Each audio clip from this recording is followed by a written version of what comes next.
இது Wednesday morning எடுத்த video. இன்றைக்கி மார்னிங் நானும் டுட்டும் எழுந்துக்கிறதுக்கு கொஞ்சம் லேட் ஆயிடுச்சு. இப்போல்லாம் நைட்டில் எனக்கு கொஞ்சம் சரியாக தூக்கம் வர மாட்டேங்குது. ஸோ மார்னிங் கொஞ்சம் லேட்டாக எழுந்துக்கிற மாதிரி இருக்குது. நான் தூங்கவும் டுட்டும் என் கூடவே சேர்ந்து தூங்கிட்டான். காலையில் எப்படியும் டிஃபன் செய்கிறதுக்கு லேட் ஆகும். அது வரைக்கும் பசி தாங்க மாட்டான். அப்பா ஊர்லேருந்து வரும்போது வீட் பிரெட் வாங்கிட்டு வந்திருந்தாரு. அதில் பிரெட் டோஸ்ட் பண்ணி கொடுத்துட்டோன்னா அவன் அமைதியாக சாப்பிட்டுக்குவான். ஸோ அதை தான் ரெடி பண்ணிகிட்டு இருந்தேன். ஆல்ரெடி ஒரு முறை பிரெட் டோஸ்ட் வீடியோ போடும்போது ஒரு சிஸ்டர் மில்க் சேர்க்க சொல்லியிருந்தாங்க.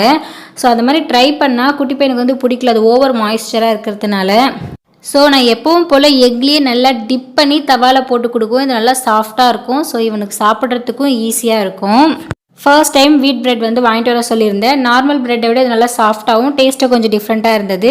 டுட்டு பையன் தோசைக்கு சட்னி தொட்டு சாப்பிட்ற ஞாபகத்தில் பிரெட் எடுத்து தொட்டு எனக்கு ஊட்டிகிட்டு இருந்தான். அவன் எது சாப்பிட்டாலும் எனக்கு ஊட்டி விடுவான். க்யூட்டாக இருக்கும். வீடியோ பார்க்குற எல்லாருமே சேனலை சப்ஸ்கிரைப் பண்ணிவிடுங்க. Please subscribe. தேங்க்ஸ் ஃபார் வாட்சிங்.